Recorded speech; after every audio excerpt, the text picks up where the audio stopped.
इससे पहले मैंने आपको बहुत सारी टर्म्स के बारे में बताया था, उसी चीज को मैं कंटिन्यू कर रहा हूँ।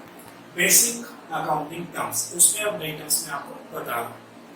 आज हम ले रहे हैं लायबिलिटी और उसके बाद फिर कुछ और टर्म्स लेंगे। पहले लायबिलिटी के बारे में, लायबिलिटी क्या होती है? लायबिलिटी का मतलब होता है any amount which we have to pay to somebody else in future. जो पैसा हमें किसी को फ्यूचर में पे करना है, तो आज की तारीख में क्या कहलाएगा? हमारी लायबिलिटी कहलाएगा। The amount which business owes, तो यहाँ पर जो बात हो रही है, चूंकि अब बिजनेस की बात करें, तो बिजनेस को जो पैसा किसी और को फ्यूचर में पे करना है, तो बिजनेस के लिए क्या कहलाएगा?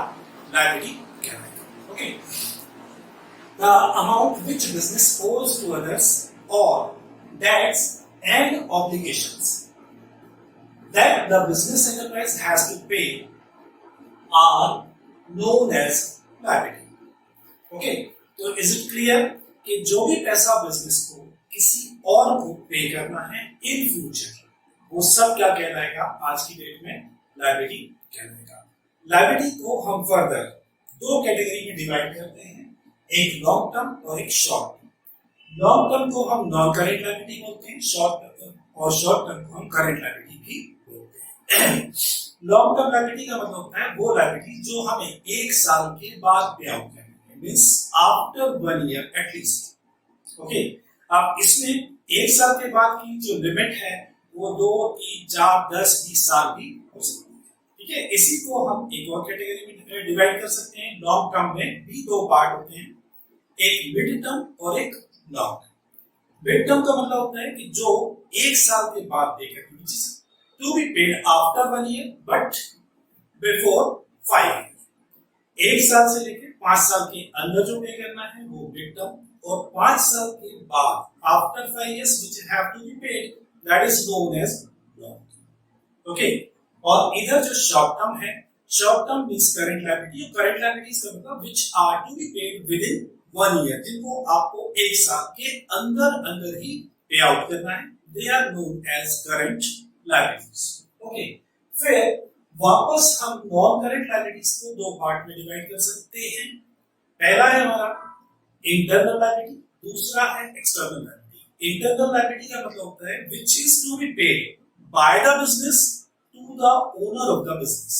मतलब बिजनेस की जो लायबिलिटी अपने ओनर के प्रति होती है वो कहलाती है इंटरनल लायबिलिटी।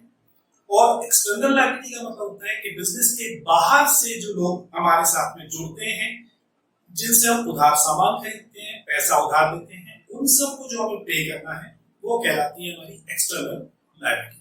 ठीक है, फॉर एग्जांपल इंटरनल लायबिलिटी में जो आता है वो आता है कैपिटल एंड प्रॉफिट। इससे पहले आई थिंक सो कि मैंने आपको एक्सप्लेन किया था what is capital. Capital means any amount which is invested by the owner in his business, that is known as capital। हर बंदा, हर व्यक्ति जब बिजनेस शुरू करता है तो कुछ पैसा उसको अपनी जेब से अपने बिजनेस में इन्वेस्ट करना होता है, तो वही पैसा जो होता है या वर्थ ऑफ मनी जो होती है वो कहलाती है कैपिटल।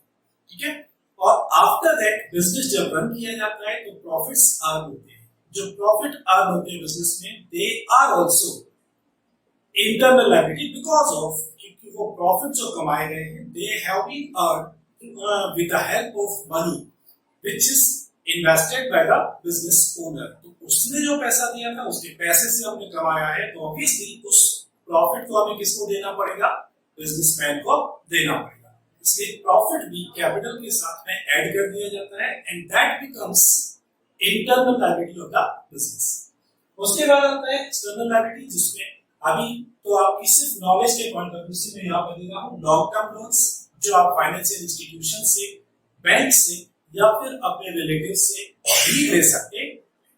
तो लॉन्ग टर्म मतलब एक साल से ज्यादा के लिए जो लोन आपने लिए हैं, कहीं से भी लिए हों, वो सब आएंगे आपके लॉन्ग टर्म एक्सटर्नल लायबिलिटीज के अंदर। जो हमारी शॉर्ट टर्म लायबिलिटीज हैं, करंट लायबिलिटीज, उसमें जो चीजें आती हैं वो होते हैं creditors, bank overdraft, payable, outstanding expenses, short term loans और ऐसी और भी कई चीजें इसमें इंक्लूड हो सकती है। ठीक है, अब इसमें कुछ जो टर्म्स आ रही हैं वो मैं आपको आगे एक्सप्लेन करूंगा।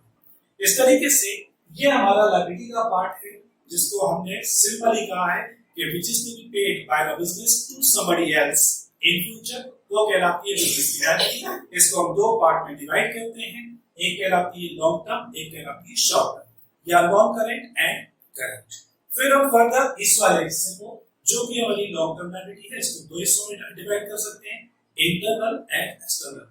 इंटरनल में क्या क्या आता है और एक्सटर्नल में क्या क्या आता है ये यहाँ पर मैंने आपको लिख दिया है, बता भी दिया। शॉर्ट टर्म में क्या क्या आता है या करंट लायबिलिटी में क्या क्या आता है वो भी मैंने आपको एक्सप्लेन किया है और यहाँ पे लिखा हुआ भी है, इसको आप नोट डाउन कर सकते हैं। अब हम आते हैं अगली टर्म की तरफ जो कि है गुड्स। गुड्स का मतलब है जब आप कोई बिजनेस करते हैं, ठीक है, तो आप किसी पर्टिकुलर चीज का बिजनेस करते हैं, ऐसा नहीं कि आप हर चीज का बिजनेस करते हैं, ठीक है, कुछ स्पेसिफिक चीजें होती हैं जिनमें ही आप डील करते हैं, मतलब उन्हीं को खरीदते हैं और बेचते हैं।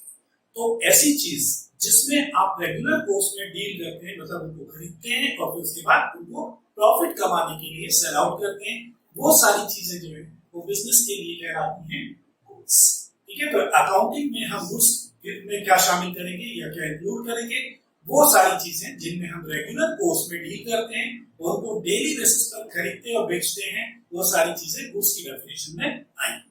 उसके बाद आते हैं परचेज। परचेज वर्ड जो है वो स्पेसिफिकली आपको यूज करना है सिर्फ गुड्स के लिए, मींस जब आप गुड्स को बिजनेस में खरीदते हैं for the selling point of view, जिसको रीसेल करने के पॉइंट ऑफ व्यू से खरीदते हैं जिससे कि आपको प्रॉफिट है, तो whenever you purchase the goods, it is known as purchase। अब इसके अलावा भी कई सारी चीजें हो सकती हैं जो आप बिजनेस में खरीदते हैं, लेकिन वो रेगुलर कोर्स में नहीं खरीदी जाती, इसलिए वो गुड्स की डेफिनेशन में नहीं आती हैं। और जो गुड्स की डेफिनेशन में नहीं आती हैं उनके लिए हम परचेज वर्ड यूज नहीं करते, ठीक है। आफ्टर दैट हम आते हैं सेल। सेल का मतलब होता है the goods which we have purchased for the resale point of view, जब उन्हीं गुड्स को हम किसी को बेचते हैं, ठीक है, तो वो कहलाता है हमारा सेल। तो sale of goods is known as sale. आप गुड्स के अलावा भी कोई चीज हो सकती है जो आप बेचते हैं, जैसे आपकी पुरानी कोई प्रॉपर्टी होती है, पुरानी कोई एसेट होती है, पुराना कोई फर्नीचर होता है जिसको आप सेल आउट कर देते हैं रिप्लेस करने के पॉइंट ऑफ व्यू से, तो उसको आप सेल की डेफिनेशन में नहीं डालेंगे, ठीक है। सेल वर्ड जो यूज करेंगे वो सिर्फ गुड्स की सेल के लिए यूज किया जाएगा। परचेज जो वर्ड यूज करेंगे वो सिर्फ गुड्स की परचेज के लिए यूज किया जाएगा। बाकी कोई भी चीज अदर देन गुड्स, कोई भी चीज अगर आप खरीदते हैं या बेचते हैं तो उसके लिए आप परचेज और सेल वर्ड यूज नहीं करेंगे, ठीक है। इसके बाद आते हैं हम debtor. Debtor are those persons to whom we have sold goods on credit and they will pay us in future, ठीक है।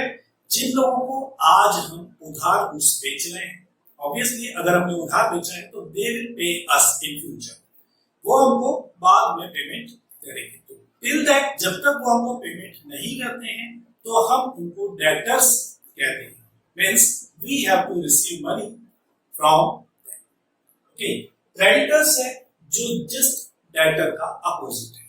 क्रेडिटर्स का मतलब होता है the persons from whom we have purchased goods on credit and we have to make payment in future। जिन लोगों से आज हम उधार सामान खरीदते हैं, जिनको पेमेंट हमें करना है कब, फ्यूचर, वो कहलाते हैं हमारे क्रेडिटर्स। क्लियर है? तो यहाँ पे लिखी हुई definition, the persons to whom we have to pay in future against the goods purchased from them on credit। और डेटर्स के लिए लिखा हुआ है the persons to whom goods are sold on deferred payment। deferred payment का मतलब है जो बाद में पेमेंट किए जाएंगे, payments, and they will pay us in future, वो हमको फ्यूचर में पेमेंट करेंगे, तो वो कहलाते हैं हमारे डेटर्स। अब यहाँ पर एक और वर्ड है बैंक ओवरड्राफ्ट, यहाँ पर लिखा नहीं है लेकिन मैं आपको एक्सप्लेन कर रहा हूँ।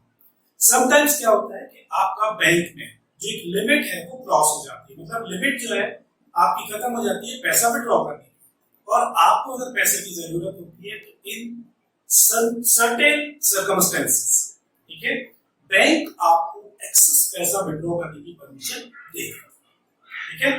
तो वो जो आप अपनी लिमिट से ज्यादा पैसा निकालते हैं that is known as bank overdraft, जिसका आपको एक बहुत ही शॉर्ट पीरियड ऑफ टाइम में रीपेमेंट बैंक को करना होता है।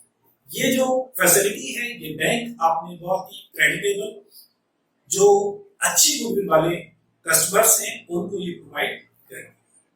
बिल्स पेएबल, बिल्स पेएबल का मतलब होता है कि जिन इंस्ट्रूमेंट्स के अगेंस्ट में हमें फ्यूचर में पेमेंट करना है वो कहलाते हैं हमारे बिल्स पेएबल। और आउटस्टैंडिंग एक्सपेंस भी मैं आपको अभी एक्सप्लेन कर रहा हूं।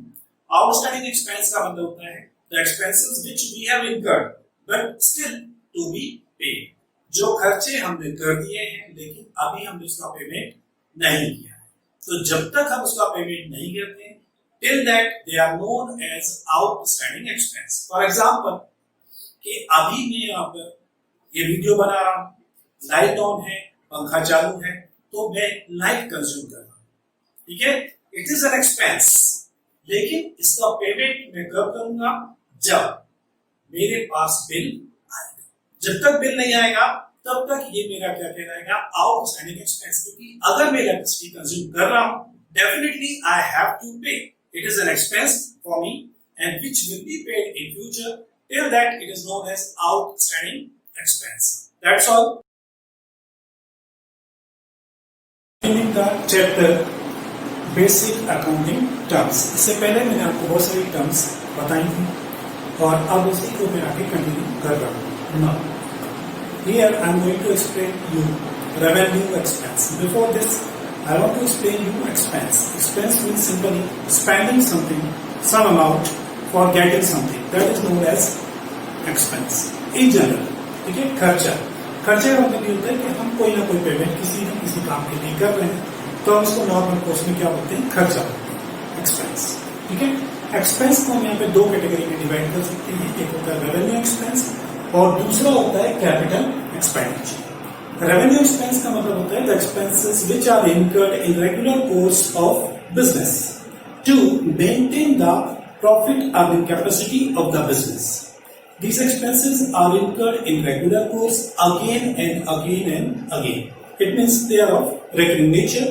Their benefits can be availed only over or within the accounting period, not beyond that। ठीक है, वो सारे एक्सपेंसेस जो आप एक अकाउंटिंग पीरियड में सिर्फ उसी अकाउंटिंग पीरियड में उसका फायदा उठाने के लिए करते हैं जिससे कि आप अपनी रूटीन जो एक्टिविटीज हैं उसको मेंटेन कर पाते हैं, प्रॉफिट अर्निंग कैपेसिटी को मेंटेन कर पाते हैं। They are known as revenue expense. ये जो डेफिनेशन लिखी हुई है मैं आपको उसको बता रहा हूँ। Expenses incurred on maintaining the earning capacity of the business. Okay, the expenses which are incurred for maintaining the profit earning capacity of the business, benefits of which are direct and would be available only in the same accounting period। वो सारे expenses जो directly किसी काम के लिए किए गए हैं और जिनका बेनिफिट आपको सिर्फ उसी अकाउंटिंग पीरियड में मिल सकता है, वो सारे एक्सपेंसेस कहलाते हैं रेवेन्यू एक्सपेंस। ओके, उसके बाद है capital expenditure, the amount spent on acquisition or improvement of some asset which would give benefits for more than one accounting year or period and not kept for sale in ordinary course of the business। ठीक है, तो expenses incurred for acquisition or acquiring any asset or for the improvement in an asset, so the life of the asset become more। Okay, so these expenses are not incurred in regular course or continuously in the business। The benefits will be available for a long period, means more than one accounting period, and they enhance the earning capacity of the business। ठीक है, तो there is difference between these two expenses। Just मैं आपको इसको समझा रहा हूँ। Okay, तो revenue expenses are incurred regularly, whereas capital expenditures are incurred rarely. Right, तो ये रेगुलर होते हैं और कैपिटल एक्सपेंडिचर कभी कभी होते हैं। ठीक है, दूसरा है they maintain the earning capacity of the business, whereas capital expenses enhance the earning profit earning capacity. ठीक है, तो जहां पे आपके रेवेन्यू एक्सपेंस आपकी वर्किंग कैपेसिटी को मेंटेन करते हैं, प्रॉफिट अर्निंग कैपेसिटी को मेंटेन करते हैं, वहीं कैपिटल एक्सपेंडिचर जो रहते हैं वो आपकी प्रॉफिट अर्निंग कैपेसिटी को बढ़ाने का काम करते हैं।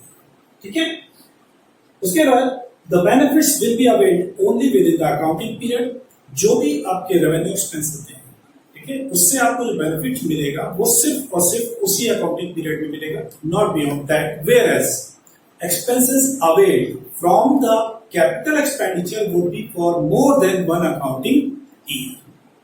ठीक है, and we can say कि revenue expenses are incurred in a small amount, whereas capital expenditures are incurred in large amount. There are some difference like this.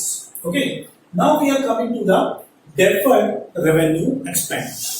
ठीक है, expenses of revenue nature, मतलब ये एक्सपेंस रेवेन्यू नेचर का, but because of they are incurred in lump sum. Lump sum का मतलब है बड़ी amount, so their benefits will be availed for more than one accounting. ठीक है, तो रेवेन्यू नेचर के ऐसे एक्सपेंसेस जिनका बेनिफिट आपको एक साल से ज्यादा सालों तक मिलेगा, because of they are incurred in lump sum. आपने एक साल बहुत बड़ा अमाउंट खर्च किया हुआ है। ठीक है, तो this type of expenses are known as deferred revenue expenditure. अब मैं इन तीनों में आपको अलग अलग एग्जांपल बताता हूं। Suppose you purchase a car, that is capital expenditure. Because of you get an asset for long period and the amount spend on the car is so use large. After that you get petrol in your car, आप car में petrol भरवाते हैं, that is revenue expenditure, because of it will be incurred again and again and again, and the benefit from this you will get for a shorter period, से 1 week, 1 month और even a day. Deferred revenue expenditure का जो example है, that is advertisement campaign और TV which is incurred से crore of rupees, जिसका benefit आपको कई सालों तक मिलेगा। अब जो भी आप एडवर्टाइजमेंट के लिए खर्च कर रहे हैं, obviously that is of revenue nature. ठीक है, क्योंकि एडवर्टाइजमेंट आपको कंटिन्यूअसली करना पड़ता है, but because of you have incurred in bulk, lump sum में आपने वो एक साथ पैसा खर्च कर दिया है, तो therefore you will get the benefit over a long period, so it is called deferred revenue expenditure. Now I am coming to discount. Discount is any reduction in the list price of the goods or price of the goods। ठीक है, तो any reduction in this price or price receivable is called discount। जो भी पैसा आपको मिलने वाला है या नॉर्मल कंडीशन में जो प्राइस होती है, उसमें अगर आप खरीदने वाले को कोई कंसेशन देते हैं, कुछ अलाउंस देते हैं, उसको कहा जाता है डिस्काउंट, राइट। अब discount further can be classified in 2 categories। One is trade discount, other one is cash discount। So what is trade discount? Any allowance or reduction given in the list price or sale price or price of the goods, that is known as trade discount। The discount is given by the seller to the buyer। Normally this discount is given on the new products to capture the market। ठीक है, नए product को market में जमाने के लिए या market में जमने के लिए आप नए प्रोडक्ट पर इस तरह का डिस्काउंट ऑफर कर सकते हैं, और डिस्काउंट में be allowed on bulk purchases. ठीक है, कि कोई आदमी आपसे ज्यादा क्वांटिटी एक साथ खरीदता है, then you can give him discount, that is trade discount. ठीक है, इसके बहुत सिंपल से एग्जांपल्स आपको आपके जब आप बाजार जाते हैं तो आपको नजर आते हैं, दुकानदार आपको बोलता है कि अगर आप 1 पीस खरीदेंगे तो मैं आपको 100 रुपए में दूंगा, लेकिन अगर आप एक साथ 10 पीस खरीदते हैं तो मैं आपको 80 रुपीज पर पीस में लगा। ठीक है, तो this 20 rupees is trade discount, but it is available only when you purchase in bulk, that is minimum 10 units of that commodity. And second one is cash discount, any allowance or concession offered by payment receiver to the payment maker। मतलब payment receive करने वाले की तरफ से payment देने वाले को अगर ऐसा कोई ऑफर दिया जाता है कि if you make the payment before the due date और before an stipulation durated time period, then you have to pay some less amount, that less amount is known as discount. The difference is amount payable and the amount actually paid is known as cash discount. Okay? This discount is normally a way to get the early payment. ठीक है, क्योंकि आपका payment तो आएगा लेकिन अगर वो late आता है तो you are unable to use that money. So for use of that money earlier, you offer cash discount. Okay. Now we are coming to solvent. Solvent means a person whose assets are more sufficient or much more than his liability or her liability. Therefore, the person will be able to commit his or honor his commitment on the time. So it is called, he is called solvent. Okay, insolvent is just opposite to this word. Insolvent means the person who is unable to make payment because of his liabilities are much more than his asset. So solvent means the person is able to make payment on time, and the person who is unable to make payment on time because his liabilities are much more than his asset. So that is called insolvent. So you come to know कि solvent क्या है और insolvent क्या है. Then bad debts, any amount which could not be recovered by you from your debtor. Debtor means the person from whom we have to receive the. ठीक है, तो अगर आपको कोई पैसा नहीं मिल पाता है because of your debtor is declared as insolvent or he is unable to pay your debts, then the amount which could not be recovered is called bad debts. Then is voucher. What is voucher? A written document through which financial transactions are recorded in the books of. ऐसा कोई भी written document जिसके base पर आप अपनी books of account में transaction को record कर पाते हैं, फाइनेंशियल ट्रांजेक्शंस को रिकॉर्ड कर पाते हैं. Books of account, okay, that is known as voucher. Vouchers further may be as vouchers are prepared on the basis of source document. और जो भी voucher आप prepare करते हैं, that is prepared on the basis of source document. Vouchers को हम दो category में डिवाइड कर सकते हैं. It is cash vouchers and credit vouchers. Cash vouchers are for the transactions which are made in cash. या तो आपने कैश दिया है या आपको कैश मिला है. And the other one is known as credit transaction. Either आपने उधार में या तो बेचा है या खरीदा है कोई भी चीज, तो वो कहलाते हैं आपके credit vouchers. Now I'm coming to the last here, source document. The document which provide evidence of the business transaction. Any document जो कि आपके ट्रांजेक्शन का एविडेंस बनता है, which provide the evidence of the business transactions, that is known as source voucher. Okay, it provide the important informations like date of the transaction, amount of the transaction, and nature of the transaction. Nature of transaction का मतलब either you have purchased, either you have sold, or you have incurred expense, you have received income, like that. ठीक है, that is the nature of transaction. ठीक है, तो जो आपके source document हैं इनको फर्दर आप दो पार्ट में क्लासिफाई कर सकते हैं, एक इंटरनल और एक एक्सटर्नल. ठीक है, इंटरनल वाउचर्स और एविडेंस. ठीक है, source document are created internally by the businessman और his staff for the recording in the books of. External vouchers are gain from the outside. इनको आप बाहर से रिसीव करते हैं. For example, if you deposit money into the bank, you simply fill a slip.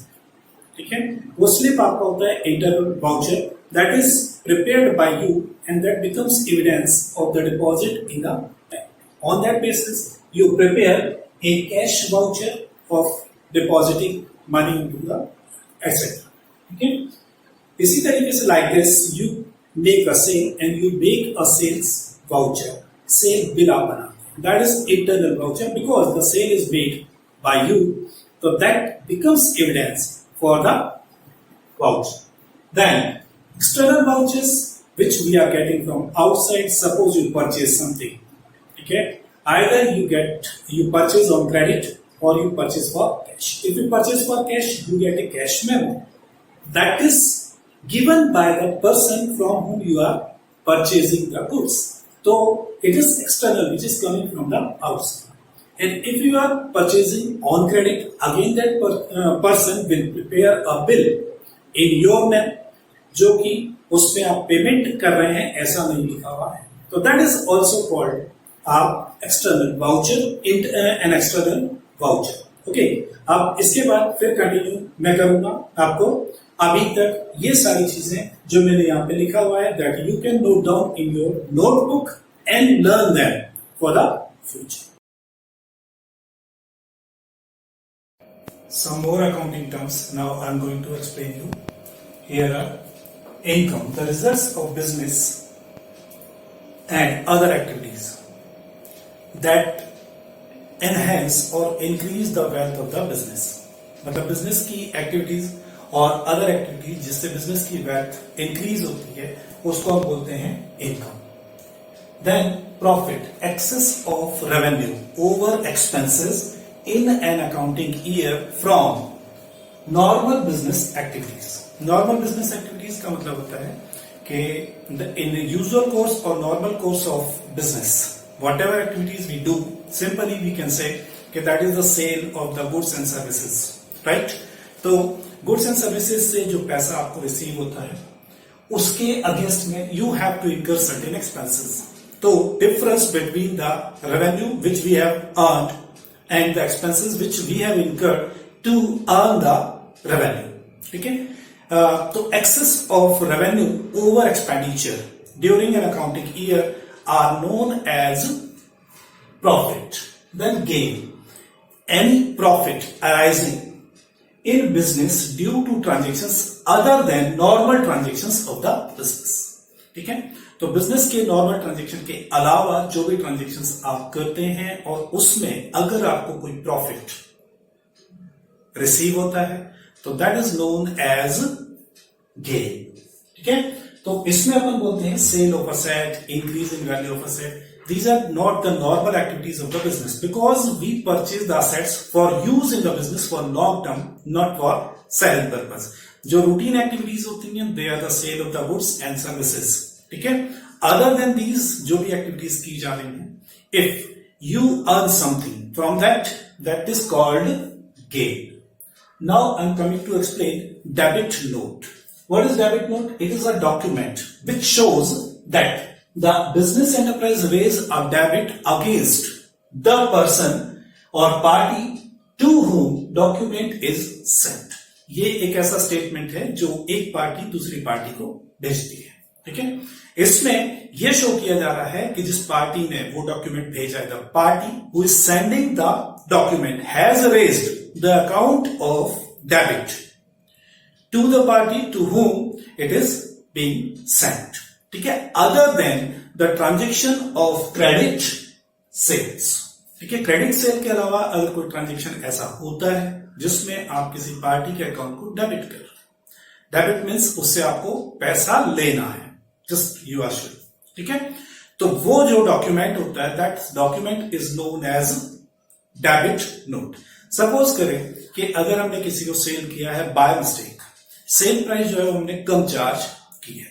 ठीक है, अब bill तो ऑलरेडी रेज किया जा चुका है जो सेल बिल था. Now for the additional amount we will raise the debit note. Okay, just like whenever you purchase the goods, ठीक है, and the goods is found defective, तो you can debit to the party who has supplied the goods. तो उसको आप माल वापस नहीं कर रहे हैं, आप उससे क्लेम मांग रहे हैं कि आपने डिफेक्टिव गुड्स भेजा है जिसकी प्राइस कम होनी चाहिए and therefore you are debiting for that much amount his account. Okay, credit note is just opposite the debit note. Here a document which shows the business enterprises has given credit to the party to whom it is being sent. तो यहां पर यह है कि आप जिस party को ये डॉक्यूमेंट सेंड कर रहे हैं उस पार्टी के अकाउंट को आपने क्रेडिट किया. क्रेडिट किया मतलब आपने उसका पैसा अपने पास जमा कर लिया है. You are showing that they have to pay less amount in future. Okay, तो this is other than credit purchase. Okay, तो डेबिट नोट के अगेंस्ट में क्रेडिट नोट इश्यू किया जाता है और क्रेडिट नोट के अगेंस्ट में डेबिट नोट इश्यू किया जाता है. Because of there are two parties. अगर एक पार्टी किसी को डेबिट नोट भेजेगी तो ऑब्वियसली वो पार्टी सामने वाले को क्रेडिट नोट भेजेगी, और अगर कोई पार्टी आपको क्रेडिट नोट भेजेगी then you have to debit his account by giving him debit. Okay, now we are coming to the cash vouchers. Before this, I have explained you voucher. Voucher is simply a document on the basis of which transactions are recorded in the books of account. Okay, cash vouchers are the vouchers created for the cash receipts and cash payment.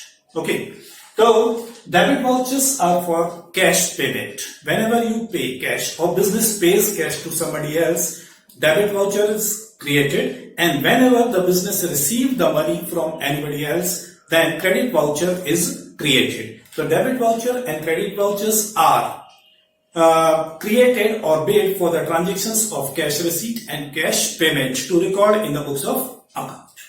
Then non-cash or transfer voucher, these are the vouchers other than the cash vouchers. ठीक है, तो cash के अलावा certain transactions are made on credit also. Whenever there is credit transaction, credit purchase, credit sales, or purchase or sale of any other things, okay, on credit, then the vouchers are created to record that transaction in the books of account. Those vouchers are known as non-cash transactions. Voucher, non-cash vouchers, these are also known as transfer vouchers. Okay, उसके बाद आते हैं bad debts recovered. Before this, I have explained you bad debts. What is bad debts? The money which could not be recovered from your debtors is known as bad debts. That amount is written off in the books of account, and the account of that party is squared off. Okay. By luck, whenever you recover that money which you have already written off in the books of account, or the account is disappeared from the books of account, if you receive luckily that amount, then that amount is known as bad debts recovered, and it is simply a gain for the business.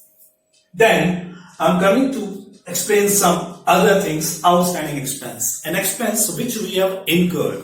Incurred मतलब खर्चा हमने कर दिया है, ठीक है. Simply we can say we have received the services, we have get the services of that person of from that business or anything, but we have not paid for that. So if we have incurred the expense, but the expense is still to be paid, just like by this time I'm using light and the meter is running for the electricity expenses. This is called outstanding expenses, because expenses are incurring minute. Okay, but the payment will be paid whenever I will receive the bill. Till that, it will be called outstanding expense.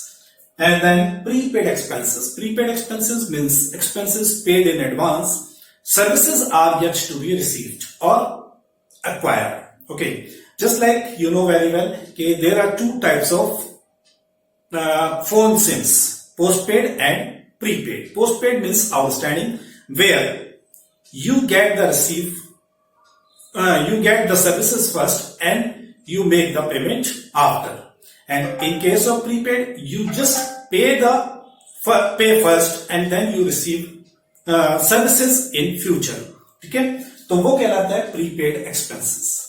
Accrued income. Accrued income का मतलब होता है the income which have been earned, or we can say the services have already been provided but the amount is still to be received. तो ऐसी जो income होती है जिसमें आप सर्विस प्रोवाइड कर चुके हैं, you have given the services but you have not received the money, तो till the money is being received, that is called as accrued income. Earned income means income received in advance, where you receive the money before the work. ठीक है, simply we can say the services are yet to be provided, whereas money has already been received. So this is called unearned income. These are the just opposite: outstanding expenses, accrued income. Whenever there is transaction, there are two parties at least. ठीक है, तो यहां पर ये होता है कि एक पार्टी आपको सर्विस प्रोवाइड कर रही है तो दूसरी पार्टी उसको पे कर रही है. ठीक है, तो सर्विस प्रोवाइडर पार्टी के पॉइंट ऑफ व्यू से जो आउटस्टैंडिंग एक्सपेंस सर्विस रिसीव करने वाली पार्टी के पॉइंट ऑफ व्यू से जो सर्विसेज उसने एक्वायर कर ली है लेकिन पेमेंट नहीं किया है, तो उसके लिए आउटस्टैंडिंग एक्सपेंस कहलाएगा. तो दूसरी वाली पार्टी जिसने पैसा रिसीव नहीं किया है, सर्विसेज प्रोवाइड कर दी है, उसके लिए वो कहलाएगी अक्रूड इनकम. और prepaid expenses and unearned income are just opposite point of view of the two parties in the transaction. ठीक है, And debit and credit, it is the last but not least. Okay, by this time. Okay, there are so many other terms also which we will discuss whenever they will appear before us. Debit and credit. I'm explaining you from the in the bookish language. Debit means the left hand side of the ledger account, and credit means right hand side of the ledger account. But in my opinion, debit means from the business point of view, assets and equivalent asset, and credit means liabilities and equivalent liabilities. This I will explain you whenever we meet practically. तब मैं आपको बताऊंगा कि इनका मतलब मैं किस तरीके से आपको एक्सप्लेन करना चाहता हूं. ओके, अब आज ये चैप्टर मेरा खत्म होता है. अगली बार हम अगले चैप्टर के साथ में मिलेंगे. तब तक के लिए बाय.